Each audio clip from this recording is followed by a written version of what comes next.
Welcome, folks, to another episode of The Bible Show. My name is Sam Caston-Smith. Joining me is Will, and we are jumping into Genesis chapter 21 today. This is where the promise finally comes. Finally.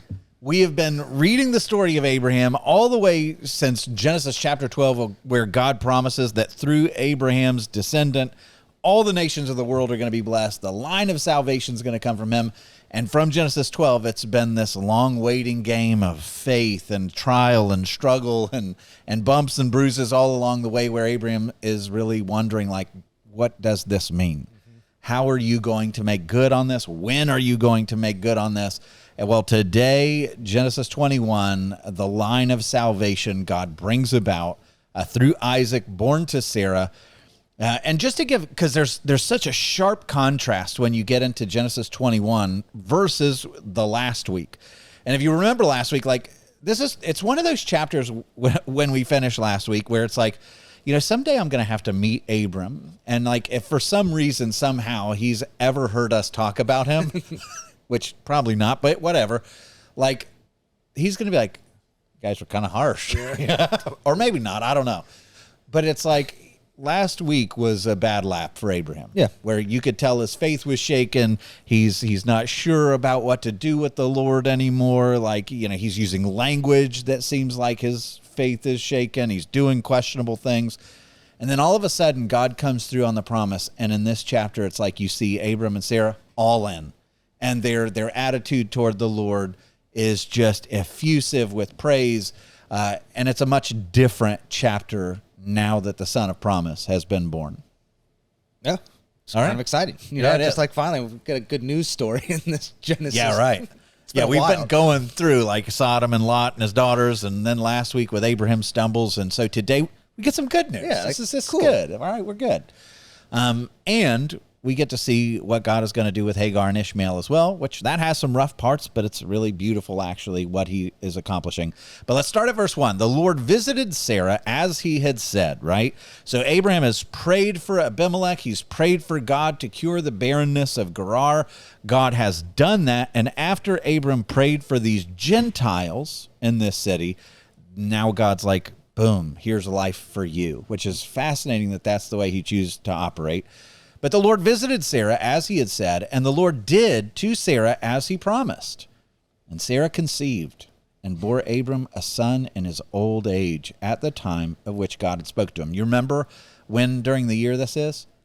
God had promised, I'm coming back at this point next year, but the Hebrew there literally is the time of reviving. So it's like spring. Yeah. Everything's coming to life all around them. And this is exactly when she gives birth. Abram called the name of his son who was born to him, whom Sarah bore to him, Isaac. You notice how it repeats that? Like, whom Sarah Like, let's be clear, bore it's to Sarah, him. Sarah. Like, God did what he said he was going to do. Sarah bore the son, Isaac, which is important. What does that name mean? Because God has already told them a year ago, you're going to call this kid Isaac. Why? Laughter. Laughter. So when God comes to Abraham in Genesis 17, it says, no. It's not going to be Ishmael. It is going to be Isaac. And it's going to be through Sarah. What does he do? He laughs. He falls down. ROFL. Like, he falls down. I know. That was gross. I know, millennial. That Keep that in, editors. You died a million deaths don't right let there. him dodge that. He deserves all of the comments. And please comment as much as possible, everybody. You really don't need to. You just comment mocking the millennial sensibilities. It's like, anyway, moving right along. So he falls on his face laughing at God. The next chapter, when God comes and says, no, it's going to be Sarah, and she's overhearing him, what does she do? She laughs. She laughs to In her herself, soul. right? But God's like, why are you laughing? God hears that. When you have the kid, you're going to name him Laughter, except this time it's not going to be the laughter that comes in mocking or, you know, like, God, yeah, right. It's going to be celebratory laughter. You ever watch a movie, by the way, and like the victory comes along? Have you ever laughed out of like sheer joy and exhilaration of a victory of some sort? Like you just, like, this is just So awesome. it's like when you laugh at a good thing, it's like just a release. Yeah, You know, yeah. It's like the pressure valve has been... So good. It's like the same thing, like tears of joy. There's a laughter of joy. Those are good laughs. Anyway, Isaac comes. This is triumphant. This is pure joy. This is God's goodness. He's vindicated all those years of waiting. And Abram circumcised his son Isaac when he was 8 days old. So now, last chapter, what is Abraham doing? It's like all the things, he's wavering. What do you notice this one? He's back on. We're going to name him Isaac just like God told us. We're going to circumcise Isaac just like he told us on the day that he told us, as God had commanded him. And it's like now all of a sudden, Abram is all in. He believes. You know, it's like it's the movie The Matrix, like when Neo finally is willing to fight the machines or whatever, and they're like, what's he doing? And what does Morpheus say? He's beginning to believe. Like, sorry, you can mock me for that one in the comments too. Keep going. You know that movie, right? Vaguely. Are you serious? No, but I did watch Forrest Gump. Yeah. What? It was good. I mean, a little sad. I mean, no need for it to be so sad at the end. I get this text from Will. He's like, I just finished this movie. This is so sad. I just didn't need so all sad. of Why that to does Jenny happen. have to die? Doing so well. Well, welcome. So I'll watch The Matrix next. Good movie. Yeah. We'll keep Are it going. you for real? You've never watched The Matrix? The Matrix hit at a time that was weird. Like, you wouldn't have shown that to me as a child. I guess maybe. I was probably like 10 when it came out. Okay, watch it. The symbolism of Christianity throughout that, all over the place. Like Trinity, Neo, even the ship they're in, Nebuchadnezzar, Isn't he the chosen biblical one or figure, the something? chosen one, and he's bringing people out of the slavery. So we're way off of target here, but we need to get Will caught up in the classics of cinema. But anyway, Abram's all in. He's beginning to genuinely believe in his bones, and it's like the Lord is setting up the next chapter where he's going to ask him the most impossible thing. And you see Abram's faith has become unshakable because of all the trials and seeing God come through in all of them. But he circumcises his son as God had commanded him.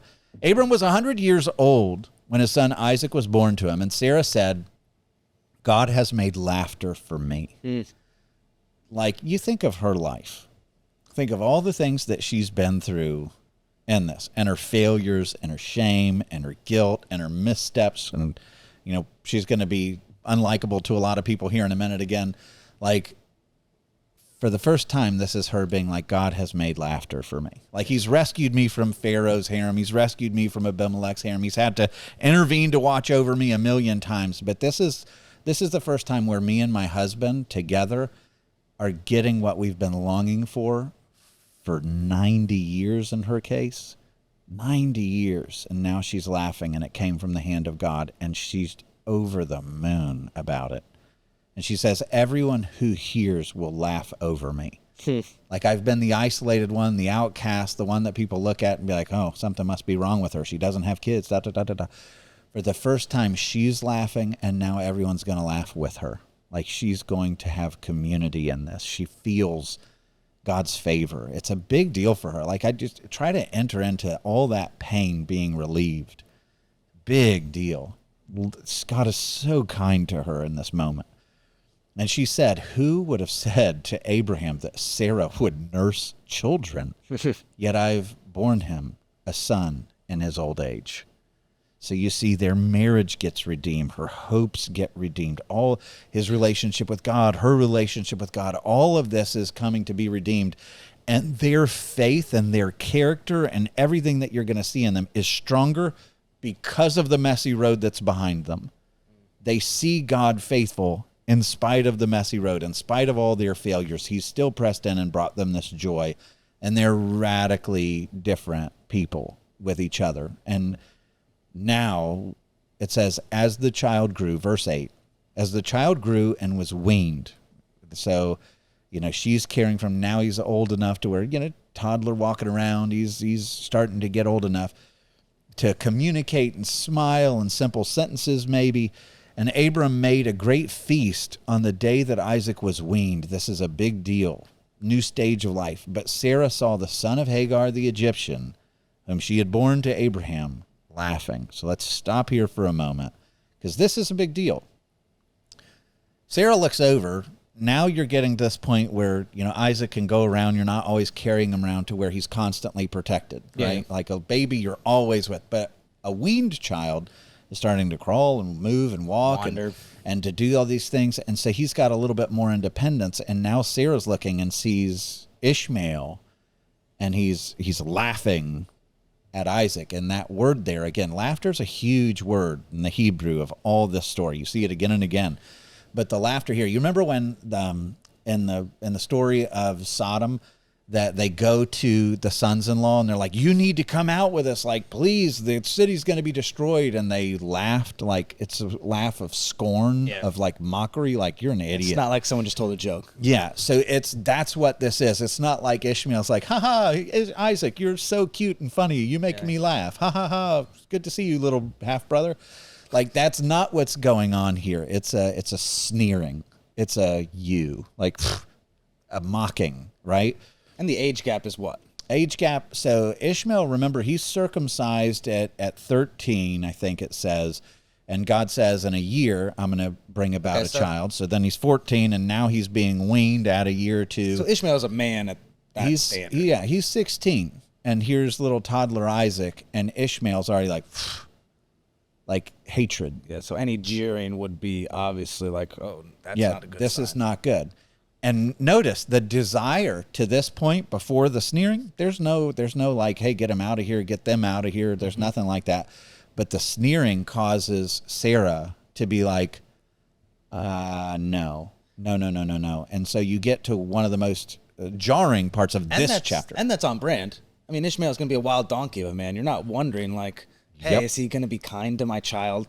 And that's where we got to give Sarah a little bit of a break, because without that context, right, and you just read verse 10, you have Sarah saying to Abraham, cast out this slave woman with her son, for the slave of this woman shall not be heir with my son Isaac. And you're like, gross. Like, because Sarah has some moments in her life where she's gross, you know. May God judge you, Abraham, or mistreating Hagar to where she runs off into the wilderness and is willing to risk her life because she's being treated so harshly. And you're like, gross, Sarah, like, what's wrong with you? And here she's like, get her out of here. Like, they have to go. And you're like, there she is again. Like, I'm not sure I like that. But now pause for a moment and let's go back to what we heard in Genesis 16, was it? Where Hagar runs off into the wilderness and God meets her as the angel of the Lord and says, no, go back. I'm going to watch over you. I'm going to make him a great nation. I'm going to watch over you and your son. But then he says, he's going to be a wild donkey of a man. Now, remember, that's a literal thing, like a territorial. He's not going to share a territory with anybody. And it says his hand will be against what? Everyone And his brothers. So the prophecy, when she comes back, if she relays that to Abraham and Sarah, it's like, hey, his hand, his violence is going to be against everyone around him. He will not share at all, and he's going to be violent toward his brothers. So now you hear Sarah, who's like, oh, my sweet boy, and you've got a 16-year-old who's like starting to already show that that's exactly what he's going to be. And you're like, all right, the entire inheritance, all the promise, he's got every motive in the world to wipe out my son, to kill my son. I don't trust him. The prophecy is that he's not going to share. So this idea that we're going to raise him in a home and ignore what God said about him, and we're just going to hope that it goes well with them sharing, I don't want it. Get him out of here. And if you're Sarah, and the salvation of the world and 90 years of your hopes and dreams waiting for this child to be born, get him out of here. Yeah, it's wisdom in a sense. But it's harsh. It feels harsh. And you know your husband already is tempted to think of Ishmael as like, oh, let's just share these portions. You know, hey, I have 2 sons now, so let's just split it down the middle. Yeah, that's right. So he showed, you go back, Abraham loves this kid. Yeah. Like, remember, he advocated, no, let it come through Ishmael. Can he be the one that's blessed, right? So it's not like Abraham's like, whatever. Yeah, like. But yet, even now, that obedience to God, the recognition that the promise is more important than anything else, hits Abraham. And listen to what happens. She said to Abram, cast out this slave woman with her son, for the son of the slave woman will not be an heir with my son. Why? Because he will not share. He will be violent, and we can't endanger Isaac, and that's not the plan.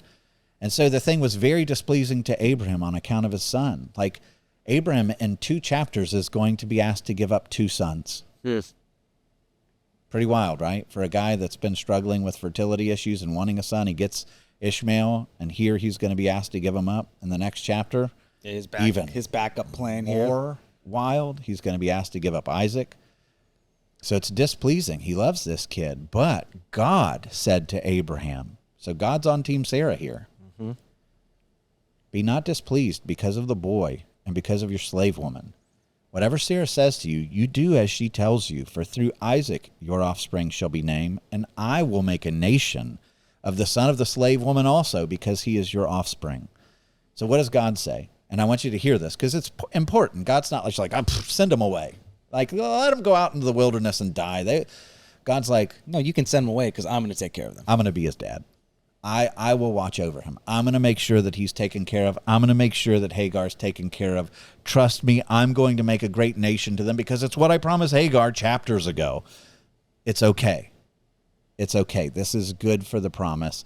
You can trust them to me. And so the first time Abram's asked to entrust one of his sons to the Lord is this chapter. Heartbreaking. And here you see a radically different Abraham than you did a chapter ago, where God says, give up a son that you love, trust me with him. And Abram's like, okay, I will.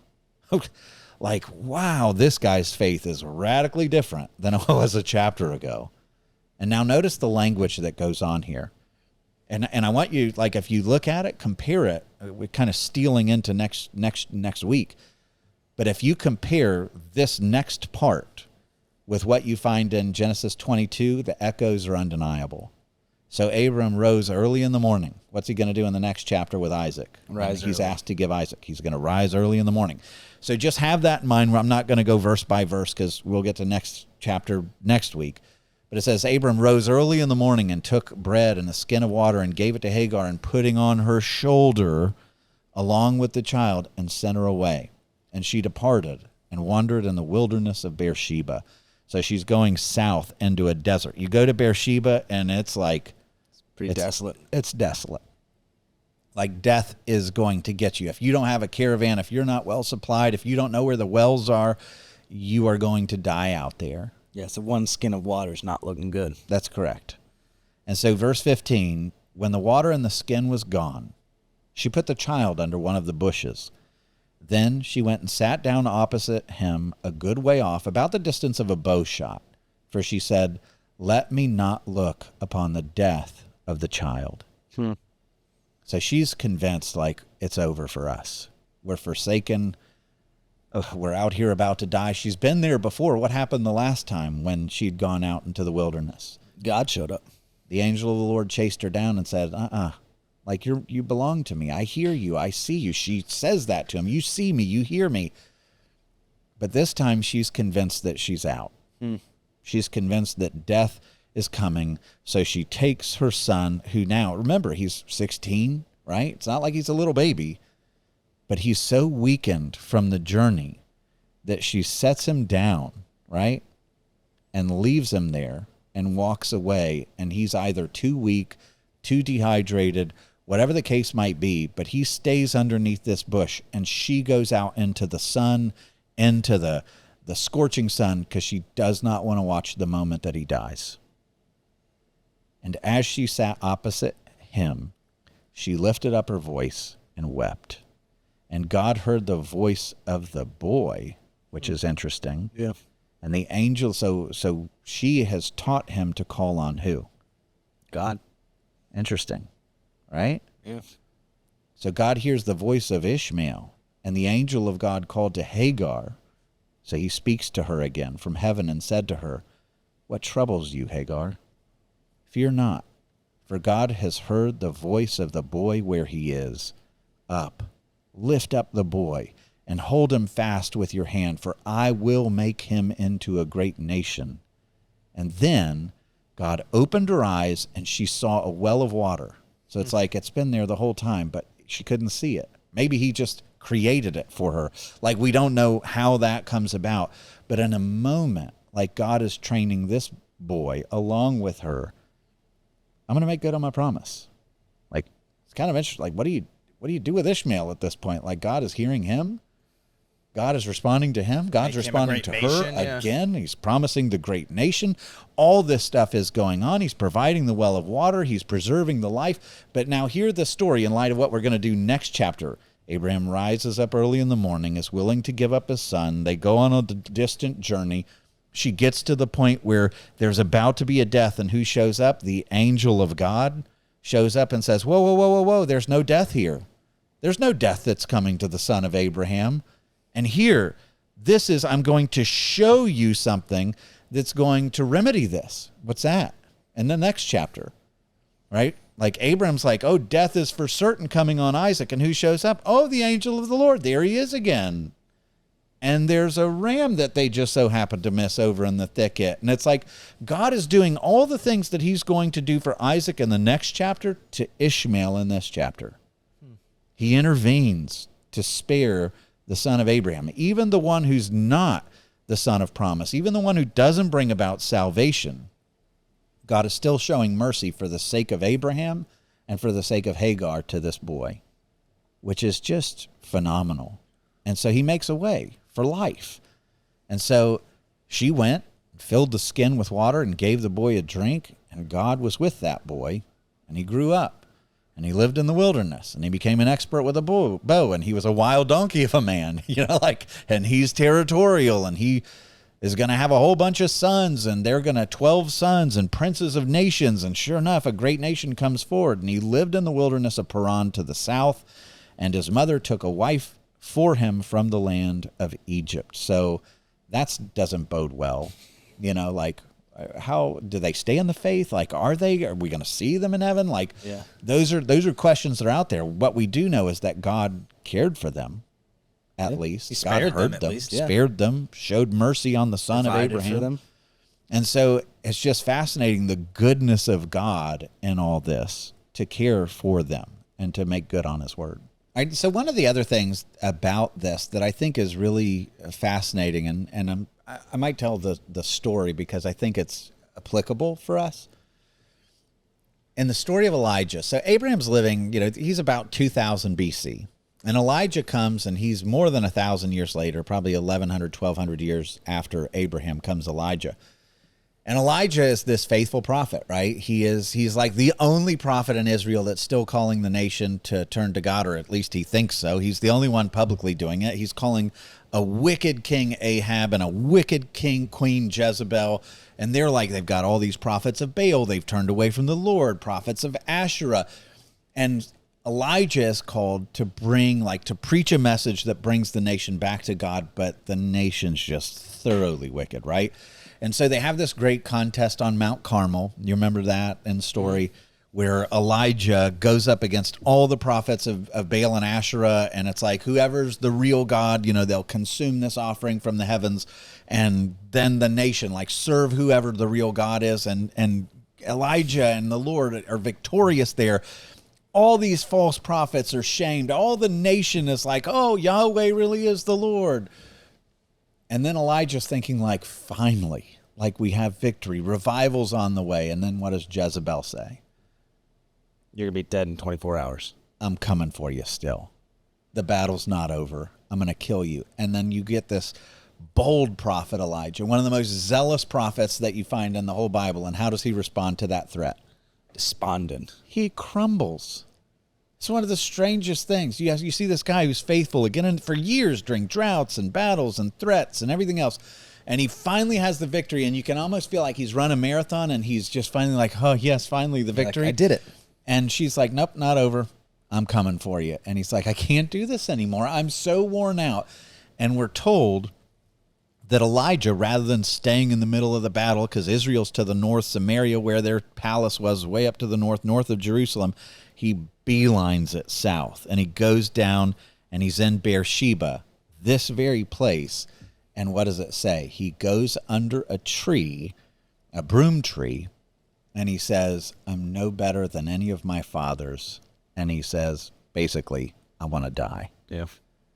Why do you think God ordains that? Why do you think Elijah goes and sits under a tree in Beersheba and says, I'm no better than anyone who's come before me, I want to die?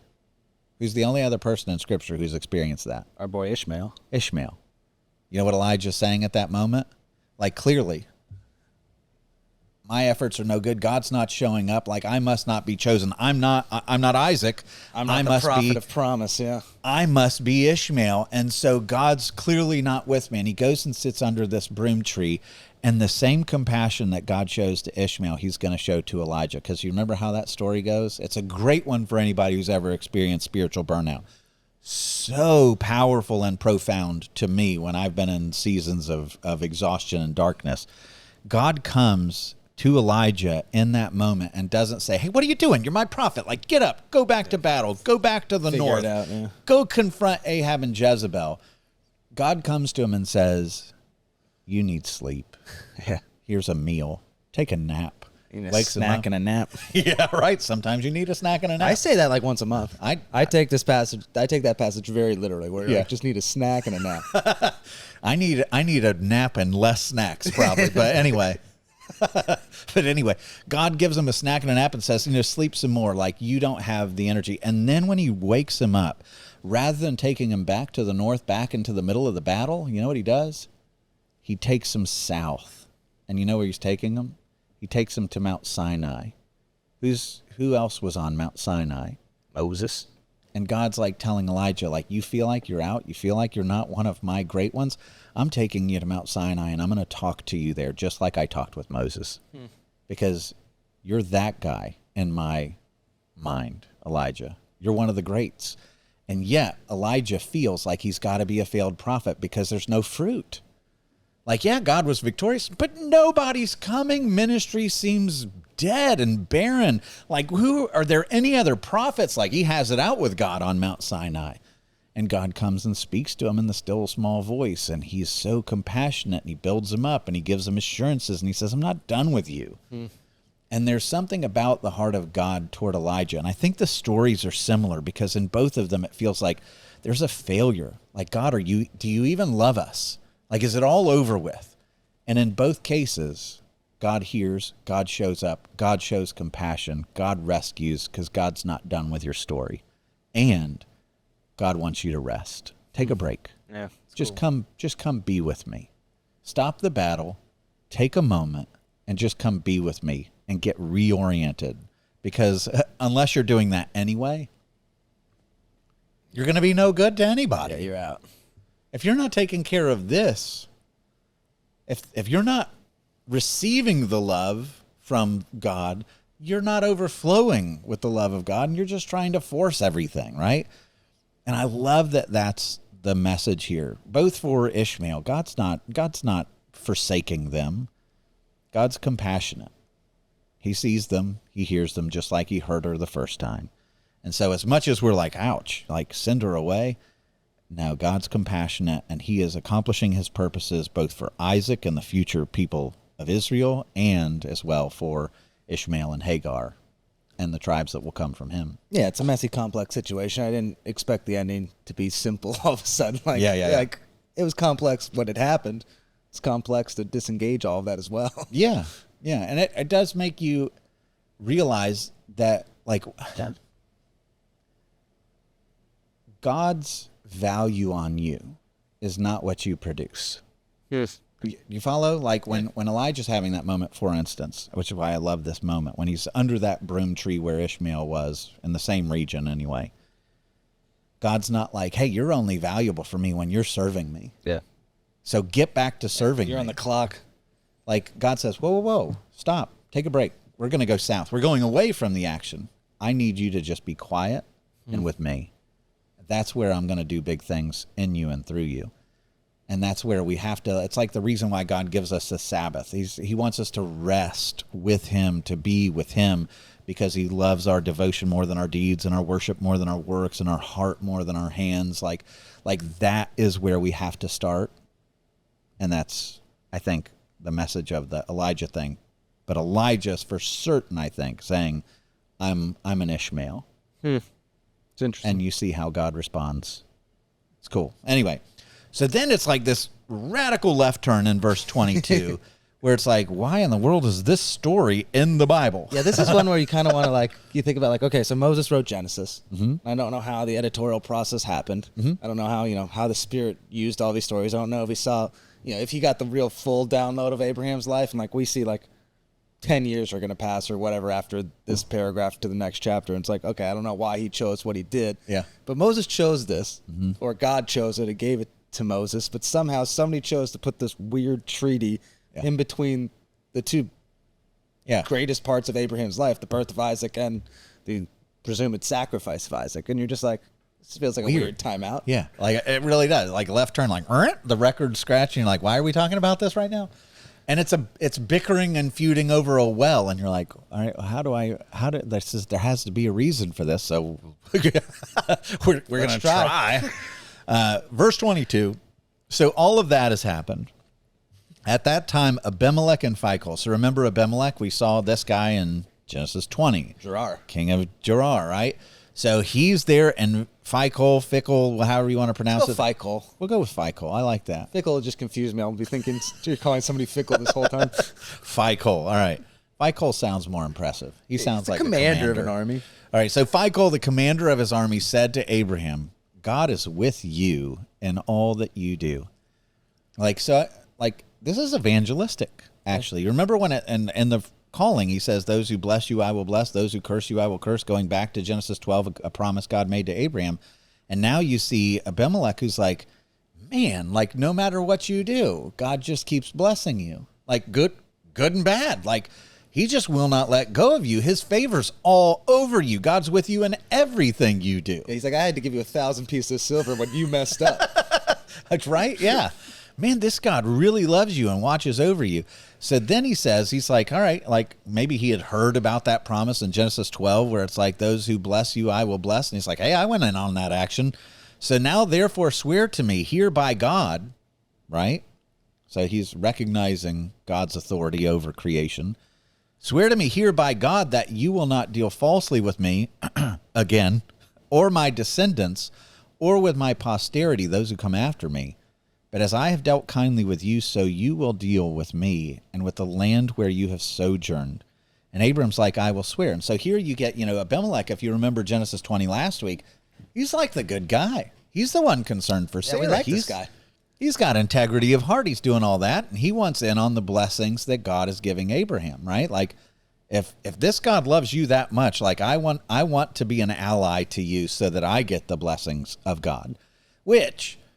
Like, how do we get the blessings of God? It's not based on who we are. It's who we ally ourselves to, right? I get the blessings of God purely because Jesus. What? Jesus. Yeah. And in this case, there's like this transference where you are a friend of God by being friends with his covenant people, right? And so when Abram reproved Abimelech about a well of water, so they do all that, they're friends, yeah, we've got a covenant together, but then Abram's like, whoa, your guys just came and took one of my wells. And by the way, what does Abraham own any of this land? No. No, we're told that he's sojourning there, right? Which means he's been given permission by the king of Gerar, whichever, I don't know how we're pronouncing that one.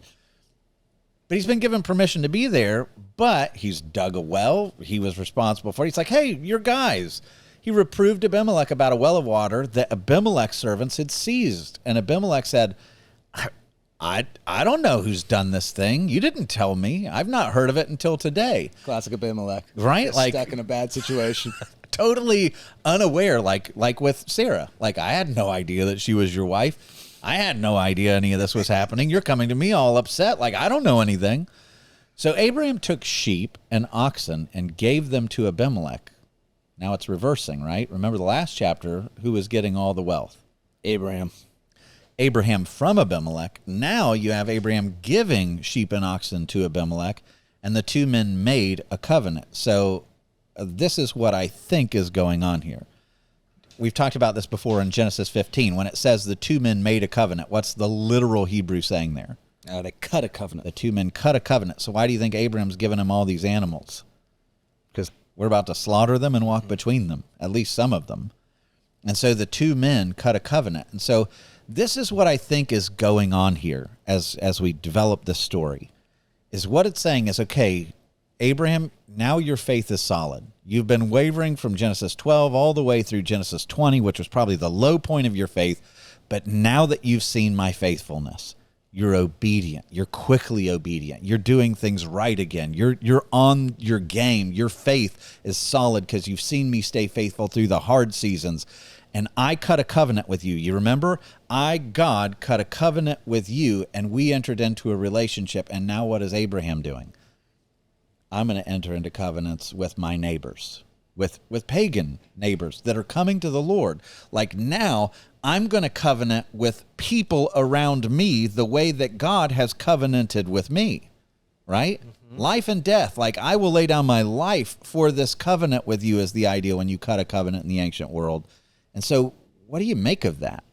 Like that speaks to what we would call in seminary, like ecclesiology, like you belong to a covenant group of people, but why do you do that?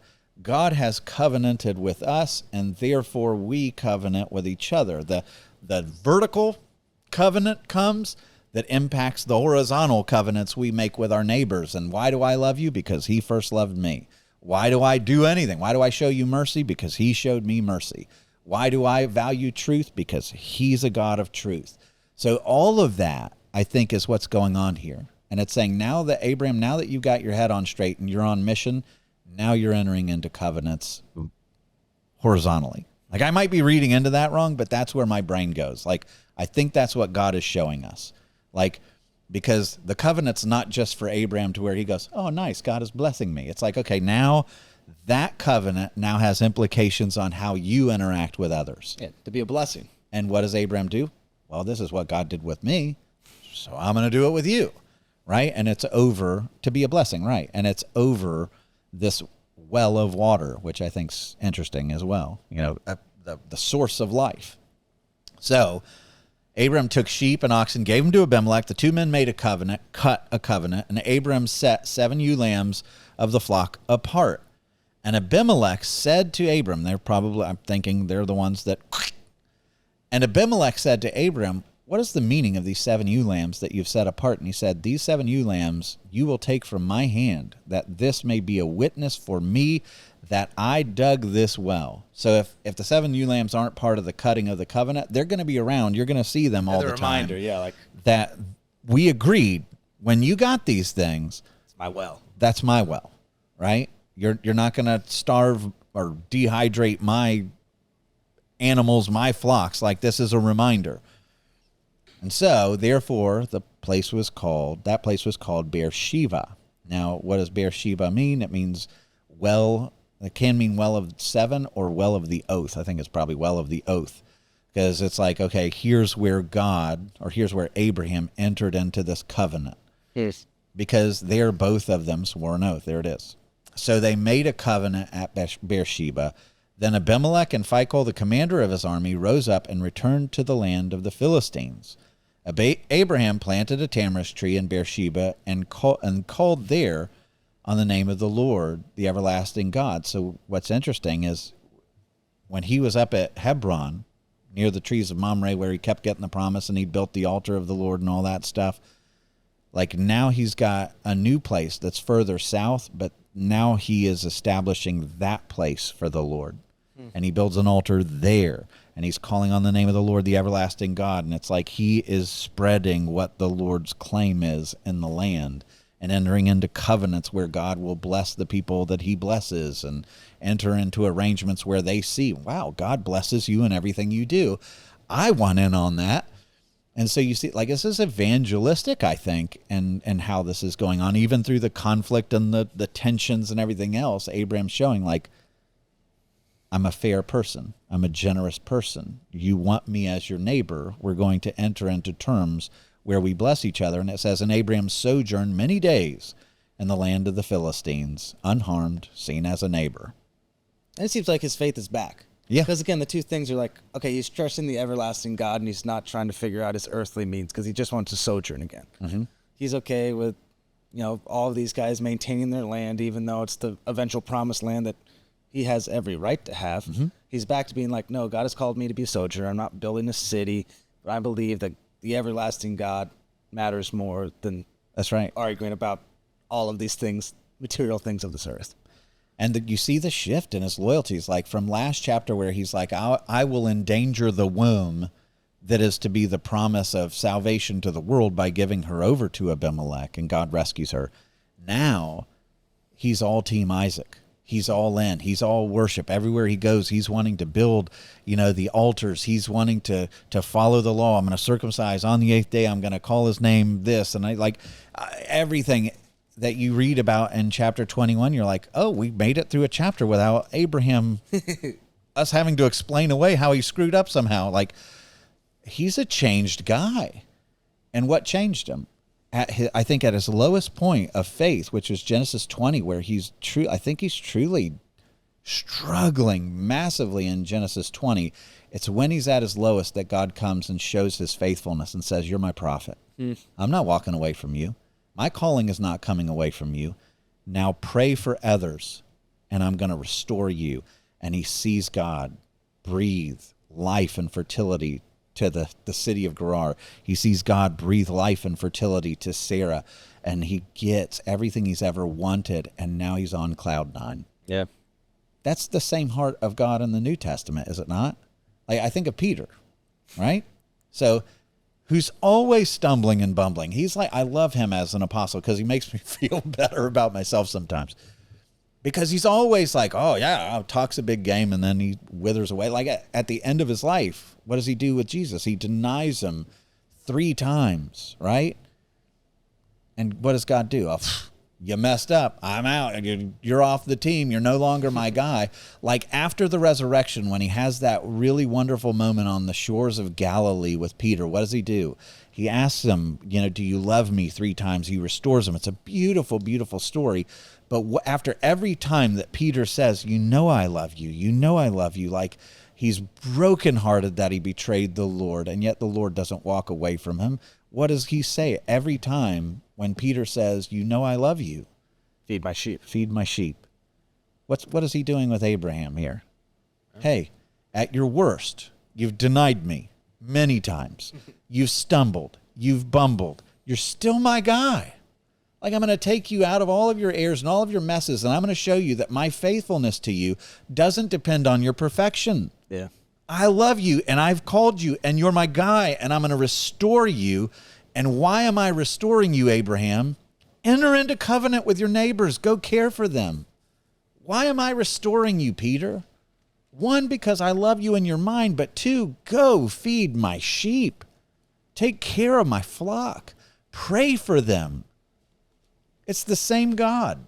Why does he come to you and rescue you from our lowest and our scandals and our mess and how we're so unworthy and prove ourselves unworthy again and again of his love, and yet he keeps chasing us to the very bottom pits of hell to redeem us? And then when we recognize in those moments, like, you still would love me, you still want me, you're still wild about me, you still think I'm on your team, you'd still call me a prophet or a pastor or a Christian, you bet. Yes. Because he's that good. And then when he redeems you and restores you, what is he restoring you to? Now go love them as I've loved you. Yeah. We talked about that last night in your sermon. Go love as I've loved you. That's the last command that Jesus gives before his crucifixion. You are to love, not as you want to be loved. Love your neighbor as you love yourself. Like, no, there's a higher standard now. You go love as I have loved you. And if you're Abraham and that's the standard, it means, holy smokes. That means I got to love people through a lot of pitfalls. I've got to show faithfulness when they don't deserve it. I've got to protect people that are vulnerable. Like, that's a beautiful kind of love. And God's like, that's what I'm rescuing you to do with your life. Amen? Amen. It's pretty beautiful. There's so much gospel in the Old Testament story of Abraham. It really is profound. But we're going to leave it there. I want to thank you so much for watching. Join us next time. We're probably the climax of the story of Abraham, where God's going to ask him to sacrifice his son Isaac. And it's like, what in the world is this God doing? Like, we get all the fingers pointing at heaven on this one. But when you see what God is up to, it is stunningly beautiful, and it will bless your soul. Join us next week. God bless.